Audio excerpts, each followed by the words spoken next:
Olá, leitores! Tudo bem com vocês? Eu espero que sim, porque hoje eu trouxe aqui mais uma resenha do projeto Murakami.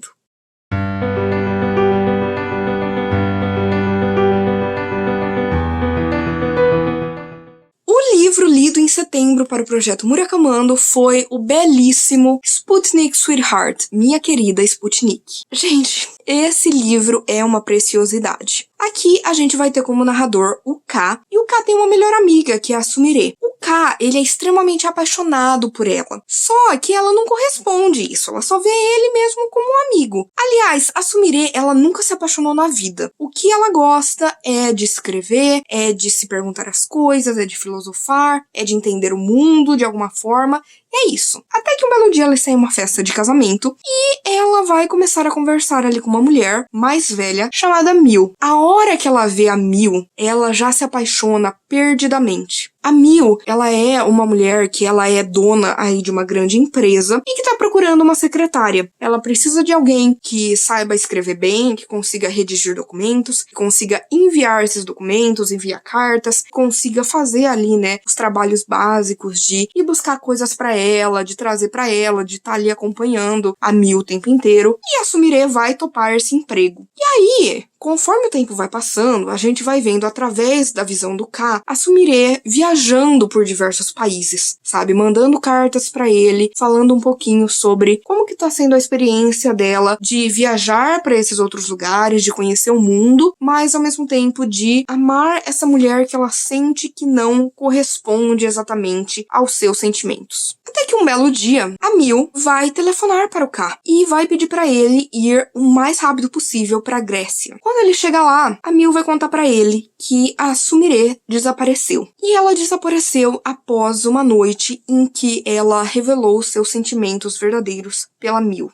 Além disso, a gente vai ver um pouquinho da história do K, que é o narrador, então a gente não tem tanto dele aqui. Ele vai realmente focar aí na Sumire e na Mil, mas ele vai falar um pouquinho, né, do trabalho dele, que ele é um professor, vai falar sobre a mãe de um aluno dele com quem ele tem um caso. Ele também vai falar um pouco da visão que ele tem da Sumire e dessa paixão que ele tem por ela. E ao mesmo tempo a gente vai saber também um pouco mais sobre a Mil. A Mil, ela tem o cabelo totalmente branco. Ela pinta esse cabelo porque desde nova ela tem o cabelo branco por causa de um acontecimento bizarro na sua vida, que fez com que isso acontecesse, que ela tivesse um grande choque a ponto, né, de fazer com que os cabelos dela ficassem brancos. E, de alguma forma, tudo isso está relacionado. Eu amei esse livro. Ele é um livro super, super rápido de ler, sabe? Eu acho que dos livros que eu li do Murakami, eu diria que esse e Sul da Fronteira Oeste do Sol, eles são, assim, bem parecidos, tanto no tema, que é o amor, que é o romance, que são as chances perdidas, que são as coisas que aconteceram, que são as dualidades entre o ser e o querer, e ao mesmo tempo, eles também são livros muito rápidos, muito singelos, muito simples, mas que eles impactam, porque, olha, tanto que eu marquei aqui, gente. Eu amei esse livro. Eu tive uma experiência de leitura muito grandiosa. Porque assim, uma semana antes, eu acho, eu tava procurando a respeito do Murakami, porque eu queria saber se ele era, de alguma forma, um autor problemático. Principalmente se ele já tinha dito alguma coisa homofóbica. E eu não achei nada no Google. E aí eu fui pegar pra ler esse livro e eu não estava esperando encontrar aqui um romance sáfico. E isso foi uma grata surpresa, porque na minha cabeça a gente tem aquela ideia, né? O Murakami, ele é de uma outra cultura, ele já é um senhor de idade, já passou dos seus 70 anos, e a gente vê muito a questão da objetificação da mulher nas suas histórias. Muitas vezes elas aparecem mais como uma forma de modificar ou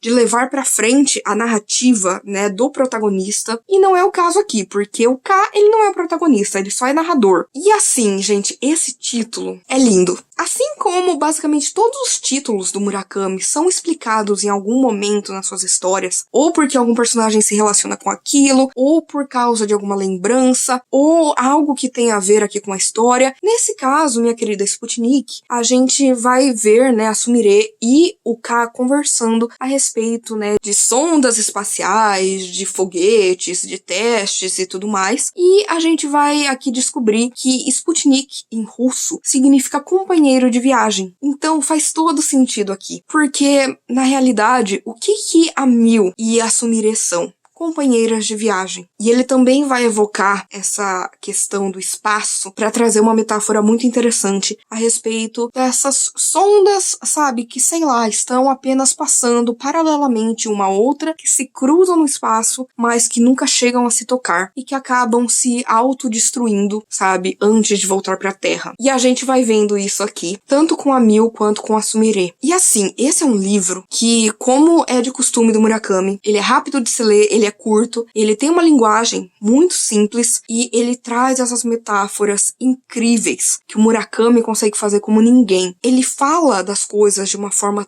tão simples, mas que representam muita coisa. Aqui, por exemplo, eu amei ter visto muito da figura do duplo. Para quem não sabe, pesquisa que eu fiz na Faculdade de Letras, o meu TCC foi sobre a figura do duplo nas obras de Fyodor Dostoiévski e Edgar Allan Poe. Então, o duplo, ele sempre foi, assim, uma grande paixão minha. E a gente vê em muitos livros a questão da dualidade e tudo mais. Mas aqui, isso fica muito presente, porque os duplos aqui, eles são, ao mesmo tempo, coisas que se complementam e coisas que são opostas. Então, por exemplo, a gente vai ouvir aqui a história da Mil, de por que ela ficou com esse cabelo branco. Ali em si é o único momento que a gente vai ter puro realismo mágico. O resto da história, ela é bem focada na realidade, mas na história da Mil, em que ela vai ver algo que vai traumatizá-la, vai ser aí um encontro com uma grande dualidade, sabe? Entre, de fato, o ser e o querer, e como lidar com isso. Muitas vezes, ela até fala pra Sumire que ela gostaria de ter conhecido a Sumire quando ela ainda estava inteira. E isso é muito importante aqui. Porque ao mesmo tempo em que a gente tem como uma história, né, de realismo mágico ali na Mil, a gente também tem essa coisa do que a gente vai perdendo ao longo da vida, sabe? Como às vezes a gente chega num ponto em que a gente tá quebrado, em que partes nos faltam, em que coisas foram ficando pelo caminho e que de alguma forma fazem falta pra gente. Sejam sonhos, sejam vontades, sejam desejos, sejam traumas, seja tudo aquilo que já passou na nossa vida. E tudo isso é representado aqui em uma parte da narrativa em que a gente vê algo completamente bizarro, absolutamente fantástico, mas que fala muito sobre o ser humano, que é a especialidade do Haruki Murakami. Despertar os nossos sentimentos, falar sobre amor,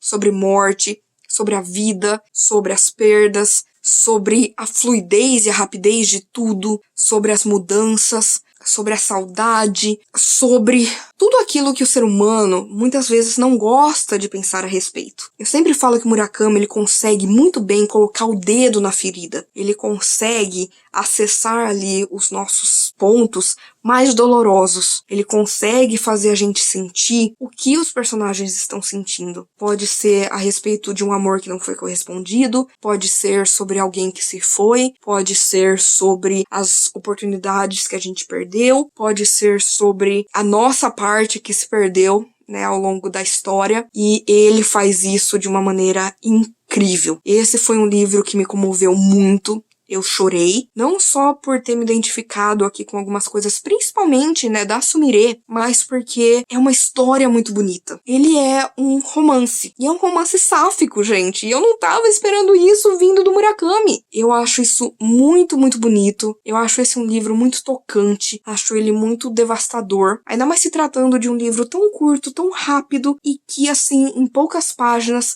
consegue nos capturar e se tornar aí uma das maiores criações do Murakami. Eu sempre ouvi falar muito bem sobre Minha Querida Sputnik, e não é à toa, porque eu realmente adorei essa história. Eu acabei dando pra ele 4,5 estrelas, mas é porque, gente, ele não é um livro que ele foi exatamente 5 estrelas pra mim, porque eu não ligo tanto pro narrador, mas ele também não é exatamente um 4,5, sabe? Ele seria um 4,8, 4,7, mas como que eu vou dar essa nota? Sabe, fazia tempo que eu não li um livro que eu ficava sem saber que nota eu dava. Porque, em si, ele foi um livro que mexeu muito comigo, que eu amei, que eu adorei a experiência de leitura, que foi assim, o Murakami trazendo uma narrativa nova, mas com elementos que ele já costuma explorar nas suas outras obras. Então, eu realmente gostei bastante de Minha Querida Sputnik e super recomendo para quem quer ler Murakami.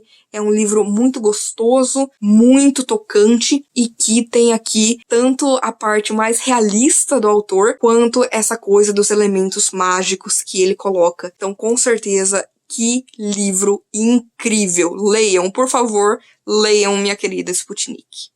E é isso, gente. Eu espero que vocês tenham gostado desta resenha. Por favor, se você quiser continuar conversando comigo sobre literatura ou se quiser ler algum livro do Haruki Murakami comigo, não deixe de me contatar nas minhas outras redes sociais. Por favor, curta esse vídeo porque isso ajuda muito o meu trabalho. Faça com que esse vídeo chegue a mais pessoas. Compartilhe com seus amigos. Comente aqui embaixo se você já leu alguma coisa do Haruki Murakami e qual é a sua obra favorita deste gênio. E, por favor, se inscreva no canal Livro em Livro se você ainda não é inscrito e aproveite para ativar as notificações, ativar o sininho, porque toda sexta e domingo tem conteúdo novo por aqui.